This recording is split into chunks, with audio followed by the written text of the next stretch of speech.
Hubo un tiempo en que México fue un altar de luces donde las mujeres más bellas del país se transformaban en diosas vivientes. Sus rostros llenaban portadas, sus nombres eran repetidos con devoción y sus vidas eran seguidas como si fueran reinas. Tenían juventud, fama y fortuna, pero nadie les advirtió que la gloria también cobra un precio devastador. Estas divas lo tuvieron todo y lo perdieron todo. No se trató de un simple retiro ni de un cambio de moda. Fue olvido, fue soledad, fueron enfermedades que devoraron en silencio, amores que se volvieron tormenta, traiciones que las hundieron cuando el público ya no miraba. Ellas representan la cara oculta del espectáculo, el reverso cruel de la belleza y la fama. Desde la primera telenovela mexicana en 1958 hasta los cabarets encendidos de los 70, su brillo marcó generaciones. Fueron madres sufridas en la pantalla chica, reinas de la noche en los escenarios y musas eternas del cine de oro. Cada una con su estilo, todas con el mismo destino: ser adoradas hasta el exceso y luego borradas sin compasión. Este viaje no es un homenaje tibio, sino una confesión brutal. Aquí veremos cómo la belleza puede convertirse en prisión, cómo la fama se vuelve veneno y cómo el amor del público no basta para salvar a quienes lo entregaron todo en escena. Son historias de gloria y de ruina, de aplausos y de silencios, de mujeres que enseñaron a México a llorar y a desear, pero que murieron con un vacío que ni los reflectores pudieron llenar. La primera de ellas fue la mujer que abrió el camino para todas, la que convirtió a la televisión en un ritual íntimo. Antes de Thalía o Lucero existió Silvia Derbez. Silvia Derbez nació el 8 de marzo de 1932 en San Luis Potosí, en una época en la que la belleza femenina podía convertirse en pasaporte directo a la fama.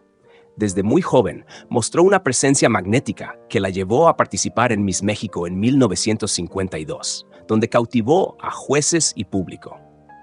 Ese mismo año debutó en el cine y comenzó una carrera que pronto la conectó con los grandes nombres del espectáculo: Pedro Infante, Jorge Negrete y Cantinflas. Pero si en la pantalla grande se abría camino, sería la televisión la que la transformaría en leyenda. En 1958 llegó el papel que lo cambió todo: la protagonista de Senda Prohibida, considerada la primera telenovela mexicana. De pronto, los hogares del país descubrieron que podían llorar, reír y soñar frente a un aparato que apenas empezaba a conquistar a las familias. Con esa producción nació no solo un género, sino también la figura de Silvia Derbez como la gran matriarca del melodrama. Durante las décadas siguientes participó en clásicos como María Isabel, Angelitos Negros, El Derecho de Nacer y Simplemente María, cimentando su imagen como la mujer fuerte, tierna y sufrida que siempre salía adelante. La televisión la convirtió en un rostro íntimo para millones de personas. No era solamente actriz, era confidente y espejo de una nación que aprendía a vivir sus pasiones a través de la pantalla chica. En cada escena transmitía una fuerza contenida, una dignidad que hacía de sus personajes algo más que ficción. Sin embargo, fuera de cámaras, la vida no le ofrecía los mismos guiones. Con el paso de los años, las oportunidades comenzaron a reducirse y su presencia en los foros se volvió esporádica. La industria, siempre hambrienta de nuevas caras, la fue empujando hacia un discreto segundo plano.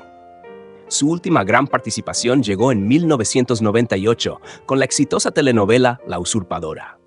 Para entonces, Silvia ya enfrentaba una batalla silenciosa contra el cáncer de pulmón. No buscó titulares, no vendió exclusivas ni pidió compasión. Eligió retirarse con la misma entereza que mostró en cada personaje.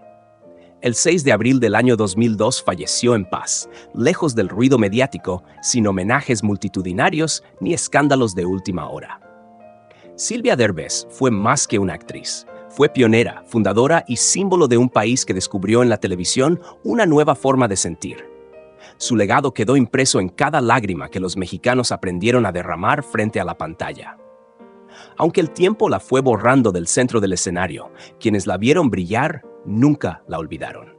En ella comenzó una tradición que aún hoy sigue viva en cada melodrama, y su nombre permanece como la primera gran estrella de la televisión mexicana. Sonia Infante nació el 2 de febrero de 1943 en Guanajuato, dentro de una familia marcada por la leyenda. Era sobrina del inmortal Pedro Infante e hija del actor Ángel Infante, un apellido que pesaba tanto como un destino. Desde muy joven supo que no quería vivir a la sombra de los hombres de su dinastía, y a los 18 años debutó en el cine, decidida a abrirse un lugar propio. Su belleza desafiante, su mirada directa y su actitud arrolladora la convirtieron en una de las actrices más solicitadas de la década de los 60. Filmó más de 50 películas, compartiendo créditos con figuras como Antonio Aguilar, Vicente Fernández y Jorge Rivero. No era la muchacha sumisa ni la novia complaciente, sino una protagonista con fuego en la mirada, capaz de seducir y confrontar en la misma escena. Su magnetismo la colocó en la cima del cine nacional en tiempo récord. Cuando parecía imparable, Sonia tomó una decisión que sorprendió a todos: abandonar su carrera para casarse con el productor Gustavo Alatriste, conocido por su turbulenta relación con Silvia Pinal y por haber trabajado con el cineasta Luis Buñuel. Con él tuvo 2 hijos, pero lo que parecía un cuento de hadas pronto se convirtió en pesadilla. Sonia confesó años más tarde que su matrimonio estuvo marcado por los celos enfermizos y el control absoluto de su esposo. La mujer que en pantalla era indomable, en casa vivía bajo una jaula invisible. Tras el divorcio intentó regresar a la actuación. Apareció en algunas telenovelas, entre ellas El Manantial en el año 2001. Pero la industria ya no era la misma y las puertas no se abrían con la facilidad de antes. El público aún la recordaba, pero los productores habían encontrado nuevos rostros que ocuparon su lugar. Poco a poco se fue apagando, alejándose de entrevistas y estrenos, hasta que su nombre dejó de aparecer en titulares. El 16 de julio de 2019, Sonia Infante murió en silencio, lejos del brillo que la había convertido en estrella. No hubo grandes portadas ni homenajes multitudinarios. La sobrina del ídolo, la actriz que desafió su apellido y se forjó una carrera propia, se despidió con un suspiro discreto. Su vida fue un acto de rebeldía constante, contra las expectativas familiares, contra la industria, contra las cadenas de un matrimonio destructivo. Sonia Infante brilló con luz propia y eligió su camino, aunque ese camino la llevara a un final sin el reconocimiento que merecía. Meche Carreño nació el 15 de septiembre de 1947 y desde muy joven parecía destinada a convertirse en uno de los rostros más seductores del cine mexicano. Su belleza no era ingenua ni discreta, sino una mezcla de misterio y provocación que la diferenciaba de cualquier otra actriz de su generación. A finales de los años 60, comenzó con papeles secundarios, pero todo cambió cuando conoció al fotógrafo José Lorenzo Zacarías. Él no solo fue su esposo, sino también el artífice de su mito. Creó la productora Uranio Films exclusivamente para impulsarla al estrellato. La apuesta fue arriesgada y al mismo tiempo fulminante. En 1967 protagonizó Damiana y los hombres, y desde esa película Meche no interpretó, sino que hipnotizó. Su imagen era cruda, salvaje, un erotismo desafiante que convirtió a la actriz en símbolo nacional. En poco tiempo se transformó en musa de revistas, portada recurrente y referente estético de toda una época en la que ser bella era sinónimo de poder. Durante la década de los 70, se consolidó como una de las divas más deseadas del cine mexicano. Su figura despertaba fantasías y su estilo generaba admiración y polémica. Pero la misma fama que la elevó como diosa comenzó a convertirse en un espejismo. El público exigía siempre más, los papeles se repetían, y la industria no estaba dispuesta a permitirle evolucionar más allá de la etiqueta de mujer fatal.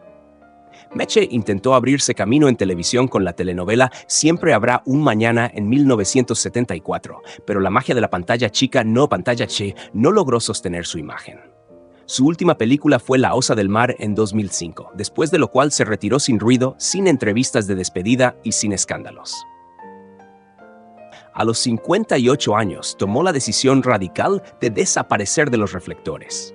Emigró a Estados Unidos y se alejó por completo de la vida pública. No acudía a programas de nostalgia, no concedía reportajes, no se dejó ver en fiestas ni estrenos.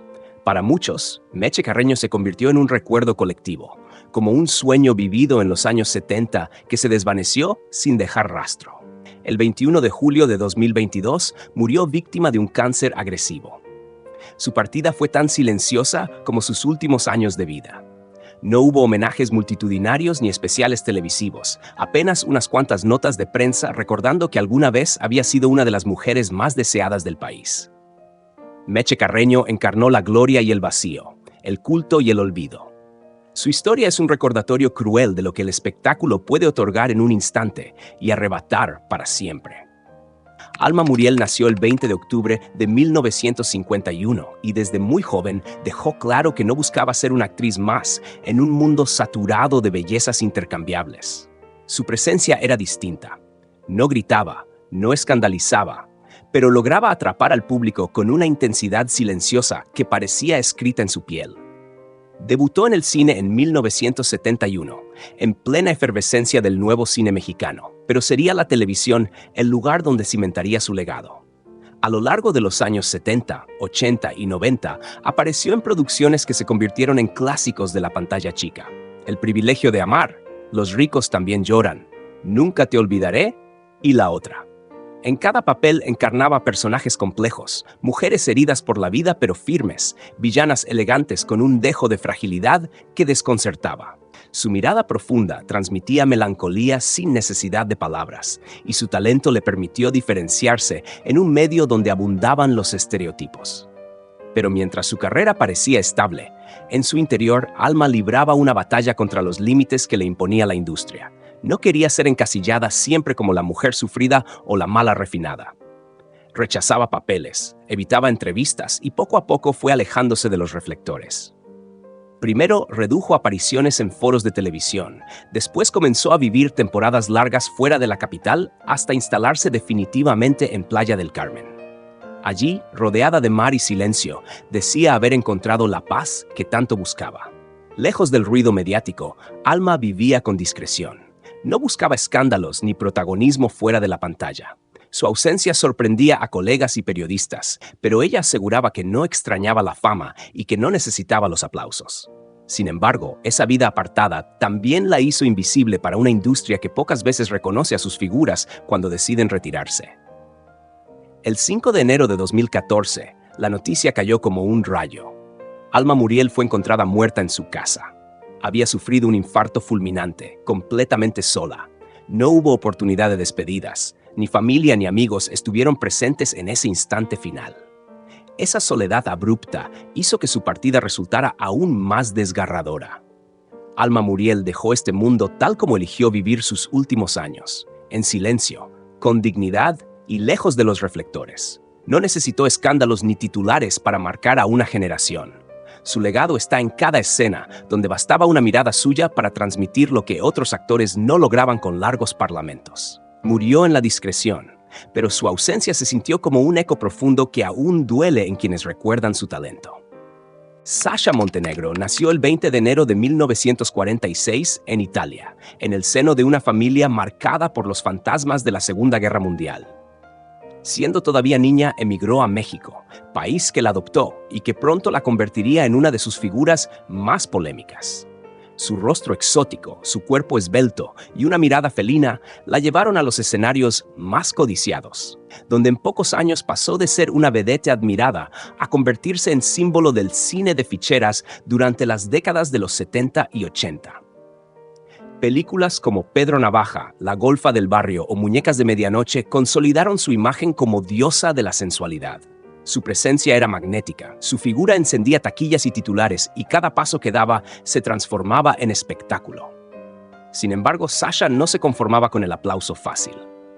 Quería ser reconocida como actriz seria, con papeles dramáticos que le permitieran mostrar otra faceta. La industria, misógina y despiadada, no estaba dispuesta a verla más allá del estereotipo. Aquella jaula de oro se convirtió en su condena. Su vida dio un giro aún más turbulento cuando inició una relación con el entonces presidente José López Portillo, casado desde hacía décadas con Carmen Romano. La noticia fue un terremoto mediático. Se le culpó de haber provocado el divorcio presidencial. Se le etiquetó como amante, usurpadora y vergüenza nacional. Sasha no se escondió, enfrentó a la prensa con firmeza y se mantuvo junto a él incluso en medio de insultos y ataques que no parecían tener fin. Tras la muerte de Romano, Sasha y López Portillo se casaron y tuvieron 2 hijos. Parecía la culminación de un romance escandaloso, pero la felicidad nunca fue completa. Con la muerte del expresidente en 2004, comenzó para ella una pesadilla legal. Litigios por herencia, demandas y traiciones familiares que la colocaron en el ojo del huracán. Lo que alguna vez fue un imperio de luces y lentejuelas se transformó en una batalla amarga por sobrevivir. El medio artístico, que antes la veneraba, le dio la espalda. Cayó en depresión, se recluyó en la soledad y se aferró únicamente al amor por sus hijos. Su figura pasó de ser símbolo de deseo a convertirse en un recuerdo incómodo para una sociedad que nunca le perdonó haber amado sin pedir permiso. El 14 de febrero del año 2024, día de San Valentín, Sasha Montenegro murió en medio de ese abandono cruel. Ya no era la bomba sensual que llenaba salas de cine, sino una mujer marcada por el estigma y el desgaste. Su vida fue un desafío constante contra un sistema que la utilizó.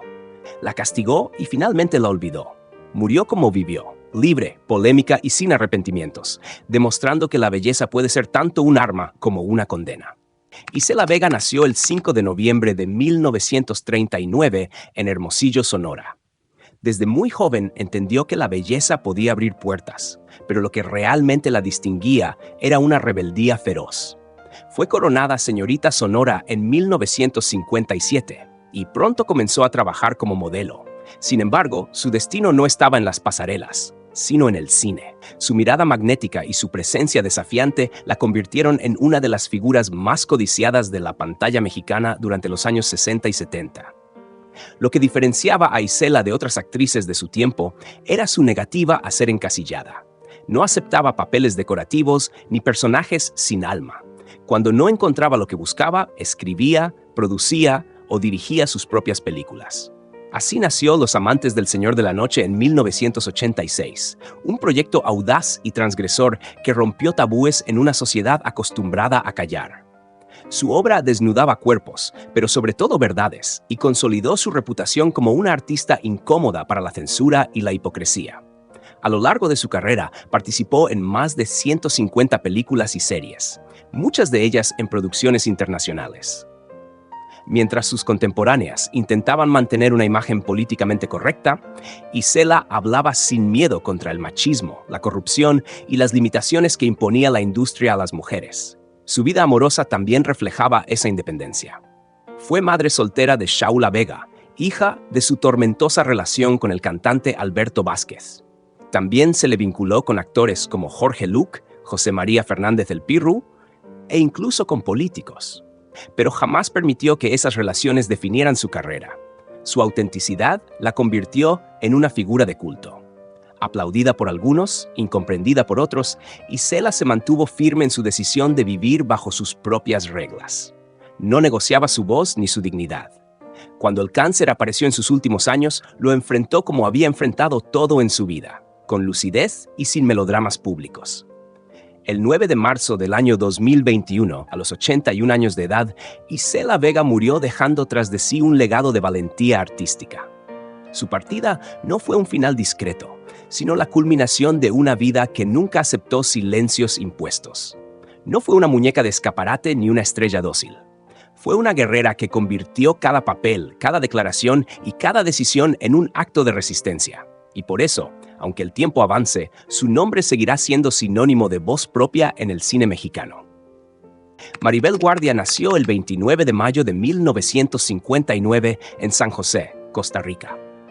Desde el inicio parecía marcada por la gloria. En 1978 fue coronada Miss Costa Rica y representó a su país en el certamen de Miss Universo. Allí llamó la atención de ejecutivos de Televisa que la convencieron de trasladarse a México, un país que terminaría por adoptarla como propia. Muy pronto, su belleza exótica y su sonrisa luminosa la convirtieron en presencia obligada en cine, televisión, teatro y música. Durante las décadas siguientes fue omnipresente. En la pantalla chica protagonizó telenovelas como Tú y yo, Serafín, Muchacha italiana viene a casarse y Corona de lágrimas. En el cine y el teatro, su figura impecable parecía desafiar el paso del tiempo. Maribel no era solo actriz, también cantante y showwoman. Su carisma natural la volvió ídolo popular, siempre perfecta, siempre deslumbrante. Para millones, ella representaba la fantasía de la eterna juventud. Sin embargo, detrás del esplendor había heridas profundas.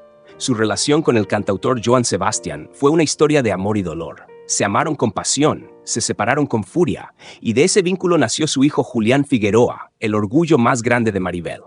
Tras la ruptura, ella lo crió sola, combinando su carrera con la maternidad y demostrando una fortaleza que la acercó aún más al público.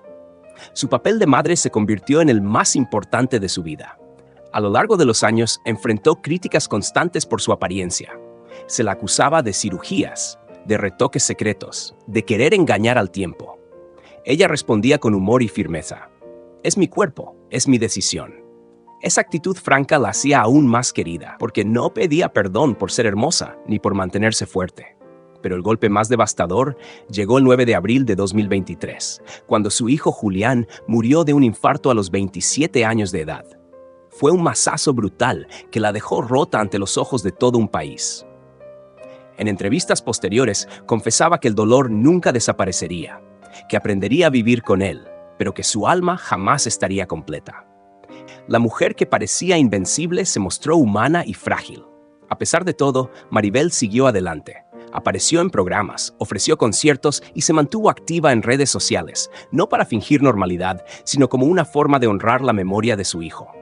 Para ella, el escenario se convirtió en refugio y resistencia. Su historia demuestra que la fama puede darlo todo, pero también arrebatar lo más valioso. Maribel Guardia sigue viva, pero ya no es solo la reina de la eterna juventud, es también una madre que aprendió a sonreír con el corazón roto. Tere Velázquez nació el 8 de marzo de 1942 en Ciudad de México y desde adolescente se convirtió en una presencia luminosa en la pantalla grande. Debutó en la cinta Juventud Desenfrenada en 1956 y muy pronto fue reconocida como el rostro de la juventud ideal, dulce, enamorada y vulnerable. Durante años protagonizó más de 80 películas, encarnando a la muchacha inocente que sufría por amor, la virgen enamorada que el público adoraba y los productores explotaban hasta el cansancio. Su belleza angelical y su imagen pura la hicieron figura indispensable del cine mexicano de los años 60.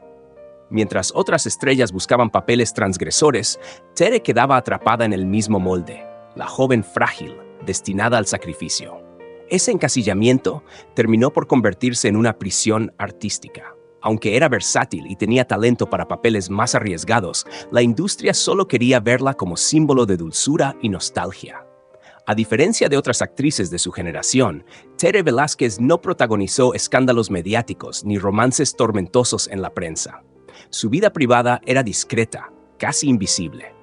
Nadie sabía con certeza a quién amaba, cómo vivía o cuáles eran sus verdaderos sueños. Con el paso de los años comenzó a desaparecer del espectáculo sin ruido ni entrevistas, como si se desvaneciera lentamente. En la década de los 90 ya estaba retirada y vivía apartada de los reflectores. No acudía a premieres ni participaba en programas de nostalgia. Para muchos, parecía haberse borrado voluntariamente del mapa. Y entonces, el 7 de enero de 1998, la noticia sorprendió a todos. Tere Velázquez murió de cáncer a los 55 años. Nadie lo esperaba, pocos sabían siquiera que estaba enferma. Su partida fue tan discreta como su vida privada. El silencio que rodeó su muerte hizo que el dolor fuera aún mayor. El público, que había crecido viéndola como la encarnación de la inocencia, se enteró demasiado tarde de que aquella mujer había enfrentado sola una enfermedad devastadora. Tere Velázquez fue la imagen de la juventud ideal, pero también el ejemplo de cómo la industria puede encerrar a una actriz en un papel hasta que la consume. Murió en sombras, sin despedidas, pero quienes recuerdan sus películas todavía ven en ella la nostalgia de una época y el reflejo de una belleza que parecía esculpida por la tristeza. Lin May nació el 12 de diciembre de 1952 en Acapulco, Guerrero, dentro de una familia humilde de ascendencia china. Desde pequeña supo lo que era la carencia y la necesidad, y esa hambre de sobrevivir se transformó en una ambición feroz de brillar. En su adolescencia trabajó como mesera, bailarina y extra de cine, hasta que un escenario legendario cambió su destino para siempre, el cabaret El Capri en Ciudad de México. Allí, bajo las luces intensas y el humo denso, nació la vedette Lin May. En los años 70 y 80 reinó absoluta en el cine de ficheras. Películas como Las Ficheras, La Pulquería y La Golfa del Barrio se convirtieron en cultos populares gracias a su presencia. Cada aparición suya mezclaba erotismo, exotismo y fuerza escénica. Lin no era solo objeto de deseo, era espectáculo puro, una figura que encendía pasiones y escándalos por igual. Su cuerpo y su baile eran armas con las que construyó un imperio personal en un país profundamente machista. Su vida sentimental alimentó aún más su leyenda. Se le vinculó con políticos, empresarios e incluso, según rumores persistentes, con el expresidente José López Portillo, antes de que él se casara con Sasha Montenegro. Uno de sus romances terminó en tragedia cuando un empresario estadounidense murió repentinamente frente a ella, hecho que la marcó para siempre. Lin May parecía vivir en una montaña rusa de excesos, lujos, tragedias y rumores interminables. El golpe más devastador no vino del corazón, sino del cuerpo. Obsesionada con conservar su juventud, se sometió a un procedimiento estético que resultó desastroso. Un supuesto especialista le inyectó sustancias dañinas como aceites industriales y silicona líquida que deformaron su rostro. Lo que siguió fue un escándalo mediático brutal. Se convirtió en blanco de burlas, memes e insultos. Muchos creyeron que se retiraría en la vergüenza, pero Lin respondió con la frente en alto. Sí, me inyectaron cosas horribles, pero yo no me voy a esconder. No me avergüenzo de nada, declaró ante las cámaras. Fiel a su esencia, se reinventó como figura de culto. Su imagen transformada se convirtió en símbolo kitsch, musa inmortal de lo extravagante. Aparecía en televisión y teatro con un descaro admirable, haciendo reír, incomodando y desafiando a quienes intentaban ridiculizarla. Nunca aceptó el papel de víctima, siempre el de guerrera. Hoy Lin May sigue viva, más allá de las críticas y las cicatrices. Su historia es advertencia y ejemplo. El estrellato puede costar la salud, el amor y hasta el rostro, pero el alma de quien se niega a rendirse no puede ser arrebatada. Lin May se convirtió en inmortal no por su perfección, sino por su valentía para mostrar sus heridas sin miedo. Wanda Seux nació el 3 de enero de 1948 en Paraguay, hija de padre árabe y madre paraguaya. Desde muy joven, descubrió que el arte podía ser un refugio contra la rutina y pronto comenzó a trabajar como modelo y bailarina. Con el tiempo, su talento y exotismo la llevaron a México, país que la recibiría con los brazos abiertos y la transformaría en uno de los íconos más espectaculares de la vida nocturna de los años 70 y 80. En los escenarios de cabarets como el Blanquita, se convirtió en una diosa viviente. Su presencia era majestuosa, trajes de plumas brillantes, coreografías llenas de energía, música en vivo y ella en el centro del universo. Wanda no era solamente una vedette, era una fantasía de lujo y glamour. Su estilo mezclaba teatralidad, elegancia y sensualidad, y cada presentación suya era recordada como un acto inolvidable. Durante esos años, fue celebrada como una de las mujeres más atractivas y deseadas de México, símbolo de un tiempo en el que el espectáculo era sinónimo de exceso y brillo. Sin embargo, su vida personal era muy distinta a la imagen que proyectaba. Nunca tuvo hijos ni una pareja estable que la acompañara en su madurez. Su único vínculo duradero fue con el escenario. Cuando la edad comenzó a pasar factura y los cabarets fueron cerrando sus puertas, Wanda perdió el lugar que le daba sentido a su existencia. Lo que antes era multitud y aplauso, se convirtió en silencio y soledad. A partir de 2018, su salud se desplomó. Sufrió varios infartos cerebrales que le dejaron secuelas físicas severas, dificultades para caminar, para hablar y para realizar tareas básicas sin ayuda. Fue internada en casas de asistencia, sostenida en gran medida por la solidaridad de colegas que aún la recordaban con cariño. Pese a su fragilidad, todavía encontraba momentos para mostrarse al público con dignidad. Su última aparición fue un acto conmovedor. En silla de ruedas, maquillada y envuelta en un abrigo de plumas blancas, saludó a los asistentes como si aún estuviera en el escenario, demostrando que la diva seguía viva en su interior. El 2 de septiembre de 2020 murió sin grandes titulares ni homenajes nacionales. Apenas unos pocos mensajes nostálgicos recordaron su legado. Wanda Seux no falleció solamente a causa de la enfermedad, sino también por algo más cruel: la soledad de quien entregó todo al espectáculo y no recibió nada cuando cayó el telón. Su historia es la de una estrella que brilló como pocas y que, aún apagada, dejó un resplandor imposible de olvidar. Rosy Mendoza nació el 6 de junio de 1943 en Chihuahua, y desde muy joven comprendió que su cuerpo y su carácter podían abrirle un camino en un mundo dominado por hombres. Inició como modelo en Ciudad de México, pero pronto conquistó los escenarios de los cabarets más emblemáticos: el Capri, el Blanquita y el Savoy. Allí, entre luces de neón y orquestas en vivo, se transformó en una vedette magnética. Su figura exuberante y su energía arrolladora la convirtieron en reina de la noche, un huracán que nadie podía ignorar. En escena, Rosy era poder puro. Bailaba con la fuerza de un trueno, miraba con la intensidad de un desafío y hablaba con una voz que no admitía sometimientos. Mientras otras vedettes cultivaban un aura de fantasía elegante, ella rugía con rebeldía. No pedía permiso, exigía respeto. Para Rosy, el escenario no era lujo ni espectáculo, era campo de batalla. Cada actuación suya parecía un grito contra un sistema que intentaba reducirla a un adorno. Esa misma personalidad le generó conflictos. Era conocida por enfrentarse a productores que intentaban explotarla, discutir con empresarios que querían manipularla y desafiar a colegas que la subestimaban. La llamaban difícil, temperamental, indomable. Y lo era, porque se negaba a ser controlada. Pero en un mundo hecho por y para hombres, esa osadía tuvo un precio alto. Poco a poco, los contratos se redujeron. Fue vetada de canales de televisión, marginada de carteleras y borrada de los circuitos más importantes.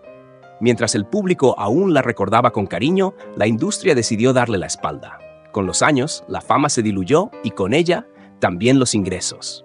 Rosy enfrentó la decadencia con la misma fiereza con la que había conquistado los escenarios, pero la enfermedad comenzó a cobrar factura. Su cuerpo, agotado por años de desgaste físico y tensiones, empezó a fallarle. Los problemas de salud se multiplicaron y sin la seguridad económica que su carrera merecía, vivió sus últimos años con más dolor que gloria. El 29 de diciembre de 2023 murió en silencio, sin portadas rimbombantes ni especiales televisivos. Apenas unas líneas en la prensa recordaron a la mujer que alguna vez fue un símbolo de fuerza y sensualidad. Sin embargo, quienes la conocieron de cerca, quienes compartieron escenario con ella o la vieron encender los cabarets, la despidieron con un nudo en la garganta. Rosy Mendoza fue una diva indomable que eligió vivir y morir a su manera. Su historia es prueba de que el espectáculo puede dar aplausos, pero también condenar a la soledad a quienes se atreven a desafiarlo. Lorena Velázquez nació el 15 de diciembre de 1937 en Ciudad de México y desde muy joven deslumbró con una presencia que parecía no pertenecer a este mundo. Su belleza clásica y su estatura imponente la llevaron primero al modelaje, pero pronto el cine la atrapó. A finales de los años 50 y durante toda la década de los 60, se convirtió en musa absoluta del cine fantástico mexicano, un género que marcó época y la transformó en figura de culto internacional. Películas como El Santo contra las mujeres vampiro, La nave de los monstruos o El planeta de las mujeres invasoras la convirtieron en icono. Con su porte etéreo, rostro esculpido y mirada glacial, interpretaba alienígenas, diosas, vampiras y hechiceras que seducían y aterraban al mismo tiempo. Lorena no era solo una actriz de género, era la encarnación misma de un universo donde lo imposible parecía real. Su imagen cruzó fronteras, apareciendo en carteles de cine europeo y en colecciones de culto que aún hoy fascinan a los fanáticos del fantástico. Pero Lorena no se limitó a un solo estilo. También brilló en telenovelas como María la del Barrio, Rosa Salvaje y Rubí, demostrando que su talento iba más allá de los personajes sobrenaturales. En teatro mostró la misma fuerza escénica, y cada escenario que pisaba se convertía en altar a su elegancia. Su versatilidad la mantuvo vigente por décadas, aunque siempre sería recordada sobre todo como la reina indiscutible de la ciencia ficción mexicana. Con el paso de los años, su figura se fue transformando en leyenda. Ya en la madurez, concedía entrevistas con nostalgia, consciente de lo que había representado para el cine nacional, pero nunca con tristeza. Sabía que su legado estaba asegurado y lo aceptaba con serenidad. Sin embargo, su salud comenzó a deteriorarse poco a poco. El 11 de abril del año 2024 murió a los 86 años debido a complicaciones respiratorias. Su partida marcó el final de una era. Con ella se apagó la última gran estrella del cine fantástico mexicano. La mujer que había desafiado la gravedad, que había amado a luchadores en mundos paralelos y que había sido vampira y diosa, se despidió en silencio. Lorena Velázquez no fue de este mundo, y quizás por eso este mundo nunca la olvidará. Su recuerdo sigue vivo en cada fotograma donde aparece como una figura sobrenatural, una mujer que demostró que el cine podía ser un viaje a lo imposible. Su historia es la prueba de que algunas estrellas, aun cuando se apagan, dejan un resplandor eterno. Anabel Gutiérrez nació el 5 de septiembre de 1931 en Ciudad de México y desde muy joven mostró un carisma natural que la hizo destacar en un medio saturado de bellezas idealizadas. Mientras otras aspiraban a ser divas sensuales o heroínas trágicas, Anabel conquistó al público con algo distinto: frescura, ternura y un sentido del humor que parecía innato. Su carrera comenzó en los años 40, pero fue en la década de los 50 cuando alcanzó el estrellato. Participó en comedias entrañables del cine de oro y se ganó el cariño de la audiencia con un estilo simpático y cercano. No era la bomba sexual ni la femme fatale, sino la amiga graciosa, la hermana traviesa, la muchacha de al lado que iluminaba la pantalla con una sonrisa genuina. Esa naturalidad la convirtió en figura inolvidable. Con el paso del tiempo, Anabel también incursionó en la televisión, apareciendo en programas cómicos y telenovelas que consolidaron aún más su imagen. Durante varias décadas fue parte del paisaje cultural de México, una actriz que representaba lo cotidiano y lo entrañable. Pero mientras el cine nacional cambiaba de rumbo, alejándose de las historias inocentes hacia producciones más comerciales o violentas, el espacio para actrices como ella fue desapareciendo. Lo más doloroso fue que su carrera se apagó sin que recibiera el reconocimiento merecido. En entrevistas de sus últimos años confesó sentirse olvidada. Con una sonrisa rota, admitía que sobrevivía sin regalías, sin una pensión digna y sin llamadas de aquellos productores que alguna vez la aclamaron. A los viejos actores ya no nos voltean a ver, decía, dejando al descubierto la indiferencia de una industria que suele descartar a quienes ya no representan juventud o glamour. Anabel pasó sus últimos años en Puebla, bajo el cuidado de su hija y su nieta, lejos del bullicio de la capital. Aunque había sido una estrella, terminó en el anonimato forzado, sin focos ni reflectores. El 21 de agosto de 2022 falleció a los 90 años, sin homenajes nacionales ni trending topics. Apenas unos cuantos mensajes de quienes aún recordaban sus películas iluminaron fugazmente su partida. Anabel Gutiérrez no murió de vieja ni de enfermedad, murió de algo más cruel, del olvido de una industria que solo celebra lo que brilla fuerte y rápido. Sin embargo, para quienes la vieron en su esplendor, siempre será la muchacha risueña que llenaba de ternura la pantalla. Su legado no necesita grandes titulares. Basta con la memoria de aquellos que todavía sonríen al recordar su gracia y su inocencia. Carmen Salinas nació el 5 de octubre de 1939 en Torreón, Coahuila, y a diferencia de muchas divas de su época, no necesitó coronas ni títulos de belleza para conquistar al público. Su fuerza radicaba en algo más poderoso que la perfección física: autenticidad. Desde sus primeros pasos en el cine de ficheras, se distinguió por robarse la atención con naturalidad. Películas como Bellas de Noche o El lugar sin límites mostraron que no era solo comediante, sino actriz de raza, capaz de transitar de la picardía a la tragedia sin perder verdad. Cuando llegó a la televisión se transformó en la madre, la vecina y la confidente de todo México. Telenovelas como María Mercedes, Mi pequeña traviesa, Abrázame muy fuerte y Hasta que el dinero nos separe la convirtieron en una figura entrañable. Su voz ronca, su risa contagiosa y su mirada franca hicieron que las familias la recibieran en sus hogares como si fuera parte de la familia. Carmen no era la estrella inalcanzable, era la mujer del pueblo, la que hablaba como hablaban todos, y por eso fue amada por millones. Pero su vida no estuvo exenta de tragedias. El golpe más devastador lo sufrió con la muerte de su hijo Pedro Plasencia, un talentoso músico que falleció de cáncer a muy corta edad. Ese dolor la acompañó siempre, se colaba en sus entrevistas y se percibía en su voz quebrada. Aunque siguió trabajando sin descanso, nunca pudo cerrar esa herida. En el año 2015 sorprendió a todos al dar un salto a la política. Fue diputada federal por el PRI y su presencia en el Congreso dividió opiniones. Muchos la criticaban por su falta de preparación académica, pero ella respondía con la misma franqueza que la había hecho famosa. Yo represento al pueblo que no tiene estudios, pero sí tiene corazón. Aunque sus posturas generaban polémica, nadie podía ignorarla. Era directa, frontal y sin filtros, como siempre. El 11 de noviembre de 2021 sufrió un derrame cerebral y fue hospitalizada de emergencia. Durante semanas permaneció en coma, mientras México entero contenía el aliento. Las redes sociales se llenaron de rezos, recuerdos y mensajes de cariño. Finalmente, el 9 de diciembre de 2021 falleció en Ciudad de México. Su partida dejó un vacío enorme en el espectáculo y en la memoria popular. Carmen Salinas no fue diva en el sentido clásico.